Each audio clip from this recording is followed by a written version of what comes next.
Before you start making your travel plans, you might want to check out European Vacation because Chevy Chase is going to help us make out our agenda. What would you recommend first? What stop was the best for you? I would suggest getting to the theater and not getting anywhere closer to the Griswolds than that. Do you think sometimes it's safer that way for us? Yeah.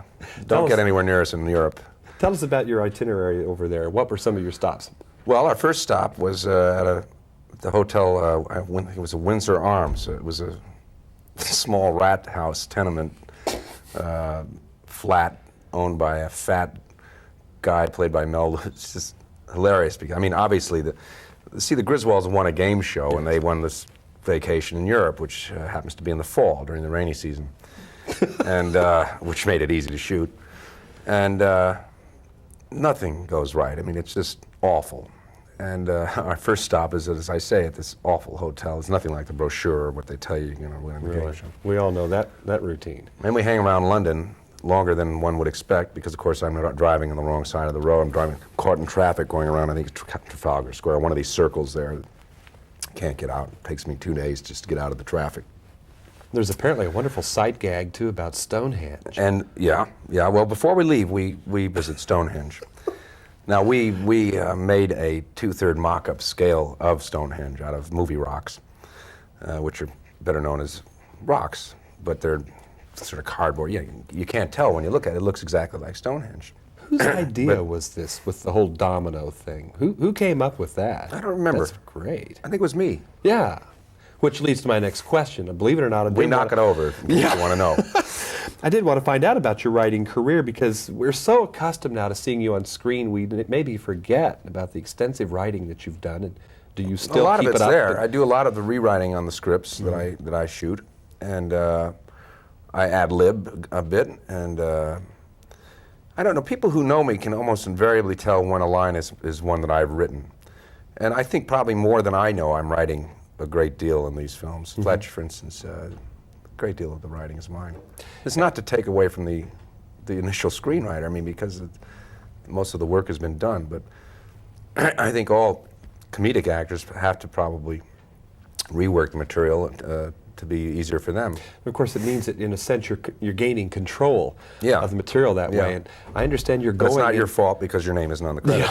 Yeah. But you're going in directions like that, aren't you, to gain more control over a project? Well, you can't help it. I mean, if your project is successful, and I've been lucky that way, with the exception of Oh Heavenly Dog, Under the Rainbow, and Deal of the Century, and some 12 others that have been in the dumper. Oh Heavenly Dog? Yeah, there was one called Me and Benji. Actually, Benji as me. I was Benji dead, or something odd. But I mean, for the most part, my movies have been very successful, and obviously, as they become more successful, you have more control. And having come out of writing to begin with, it was expected that I would be a person who would want approval of the script and approval of cast. Now, as far as all those wonderful locations go that you visited, it must have been frustrating for you not to be able to spend more time doing your own vacation. Yeah, but at the same time, I mean, the major fun is obviously making the picture. I mean, that's fun. It's hard work and it's fun.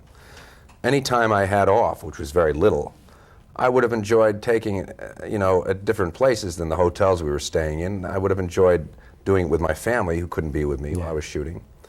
So really, I was just as happy to get back to the hotel, get to sleep, and get up at 5 or 6 in the morning for the next series of shots. I'd like to go back, but not necessarily to the same places. If you could go back, I was wondering what you would choose as your own ideal vacation. Well, with little children, I think it's tough to go to Europe, and that's we tried that. With my wife was pregnant, and we had our 2-year-old with us while I was shooting European Vacation. They had to come back because she was too pregnant. My wife, and I think until they get a lot older, they wouldn't understand or appreciate a lot of the history and the things that are interesting about Europe. So the kind of vacation I enjoy is more of a relaxed Caribbean thing or a skiing trip or something like that, where the kids can really take part in it. In a sense, however, I don't think I'd go back. Yeah, well, issue a warning if you would. Look right into that camera I'm and tell warning those Europe. people out there, Yeah. you know, who are thinking about their vacation times. And of course, there's always lots of stresses over Get on there. over to Beirut or anywhere in Athens. Lovely areas there. Meet the people. Yeah. Meet them close up. Meet them with a gun at your head. And I won't be heading gotten that grim, way. hasn't it? Yeah, it's a little grim there, isn't it? Yeah. Maybe the next vacation spot should be right back here in the United States. I think so, yeah. Okay. Tell me some more now about a possible project that I'm just making up on the spot, which is to say something that will take advantage of your musical skills, especially as a pianist. Are we going to be able to see and hear you perform in anything? I don't know. I've been working so hard on these pictures that I've been playing less and less, even though I have built a studio at home and I have some 5 pianos. I haven't played as much as I'd like to, and I haven't really been able to work it into the pictures I've made. There hasn't been any reason to, really. Yeah. If I did the Bill Evans story or something, and then I'd do it there, but you know, I can't imagine really how it would work in. Maybe a musical, I don't know. Yeah. On the whole, though, this is a pretty good time for you right now, isn't it? Well, it's very good business-wise, and it's a great time of my life. I'm just glad to be finished the last 3 pictures, and I can sit back and relax a little bit. Because it looks real good that you could have 2 successes on your hand within the same season. Maybe 3 with Spies Like Us. Yeah. Which is another one coming out on Christmas. Now remember, if it's Tuesday, it's either Belgium Must or the be, Trevi Fountain. It's Beirut. It must be Beirut. Chevy Chase, European Vacation. He takes us there and back again, I hope. From Los Angeles for KCTV5, I'm John Tibbetts.